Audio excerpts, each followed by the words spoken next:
സംസ്കൃത സർവകലാശാല VC. Doctor Ciza തോമസിനെ പ്രതീകാത്മക ശവസംസ്കാര ചടങ്ങൊരുക്കിയ എസ്.എഫ്.ഐക്കെതിരെ പ്രതിഷേധം വിരുമ്പുകയാണ്. സാംസ്കാരിക പ്രതിച്ഛായയ്ക്ക് മങ്ങലേൽപ്പിക്കാൻ നടന്ന ശ്രമമെന്നാണ് അധ്യാപക സമൂഹം ചൂണ്ടിക്കാട്ടുന്നത്.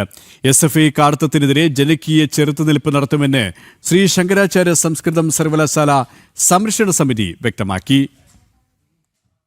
സർവകലാശാലയെ അപകീർത്തിപ്പെടുത്തുക എന്നുള്ള വളരെ ബോധപൂർവമായിട്ടുള്ള ചില തീരുമാനങ്ങളുടെയും ശ്രമങ്ങളുടെയും ഭാഗമായിട്ടാണ് കഴിഞ്ഞ ഏതാനും വർഷങ്ങളായിട്ട് 1.5 പതിറ്റാണ്ടുകളായിട്ട് കാലടി സംസ്കൃത സർവകലാശാലയെ പൊതുസമൂഹത്തിൽ ലോകത്തിന് മുന്നിൽ പോലും അങ്ങേയറ്റം അപമാനിക്കുന്ന തരത്തിലുള്ള ഒട്ടനേകം പ്രവൃത്തികൾ നടന്നു കഴിഞ്ഞു. കൾച്ചറൽ മാർക്സിസത്തിന്റെ ഭാഗമായിട്ട് ഭാരതത്തിന്റെ പാരമ്പര്യത്തിൽ അങ്ങേയറ്റം അഭിമാനത്തോടു കൂടിയിട്ട് ലോകം കാണുന്നതായിട്ടുള്ള സ്ഥലങ്ങളെയും സ്ഥാപനങ്ങളെയും തീർത്തും നിസ്സാരവൽക്കരിച്ചുകൊണ്ട് അപമാനിക്കുന്ന തരത്തിലുള്ളതായ ഒരു ആഗോള ഗൂഢാലോചനയുടെ ഭാഗമായിട്ട് നടത്തുന്ന വളരെ ലോക്കലായിട്ട് നടത്തുന്നതായിട്ടുള്ള ശ്രമത്തിന്റെ ഭാഗമായിട്ടാണ് ഇത് ചെയ്തത് എന്നുള്ളതാണ് നമുക്ക് മനസ്സിലാക്കേണ്ടത്.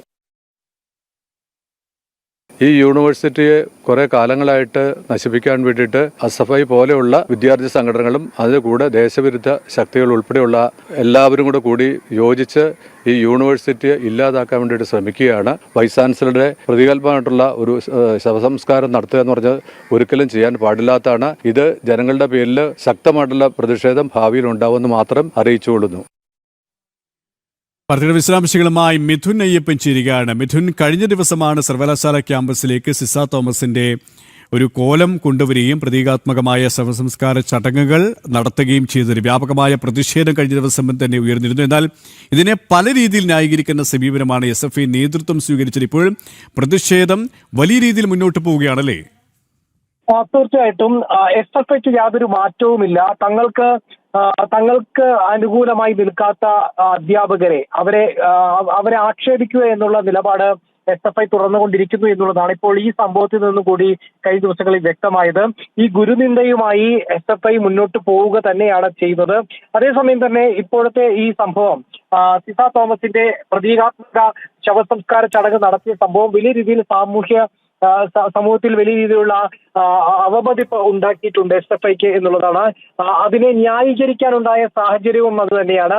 അത് ഒരു പ്രതീകാത്മകമായി നടത്തിയ ഒരു നാടകമായിരുന്നു, അതായത് പ്രതിഷേധ നാടകമായിരുന്നു എന്നുള്ള വിശദീകരണമായിട്ടാണ് എസ്.എഫ്.ഐ രംഗത്തെത്തിയിരുന്നത്. പക്ഷേ അത് മുഖവിലക്കെടുക്കാൻ സമൂഹം തയ്യാറായിട്ടില്ല. വലിയ രീതിയിലുള്ള വിമർശനം എസ്.എഫ്.ഐക്കെതിരെ ഉയർന്നുകൊണ്ടിരിക്കുകയാണ് ചെയ്തിരിക്കുന്നത്.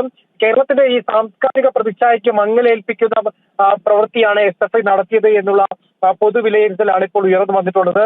അപകീർത്തിപ്പെടുത്തുന്ന സംഭവമാണ് ഉണ്ടായിരിക്കുന്നതെന്ന് ഉന്നത വിദ്യാഭ്യാസ അധ്യാപക സംഘടനയായിട്ടുള്ള സംസ്ഥാന അധ്യക്ഷൻ ഡോക്ടർ കെ.എൻ. ഹരികൃഷ്ണയാണ് നമ്മോട് വ്യക്തമാക്കിയിട്ടുള്ളത്.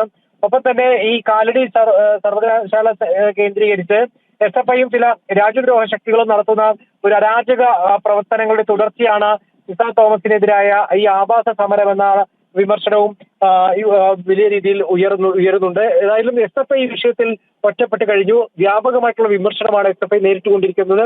അതുകൊണ്ട് തന്നെയാണ് ഇപ്പോൾ ഈ വിഷയത്തിൽ ന്യായീകരണവുമായി പ്രതിരോധത്തിലേക്ക് നീങ്ങാനും എസ്.എഫ്.ഐ തയ്യാറായിരിക്കുന്നത്. ഏതായാലും എസ്.എഫ്.ഐ നിലപാടിനെതിരെ പ്രതിഷേധം ശക്തമാവുകയാണ്. മിഥുൻ അയ്യപ്പനാണ് വിശദാംശങ്ങൾ നൽകിയത്.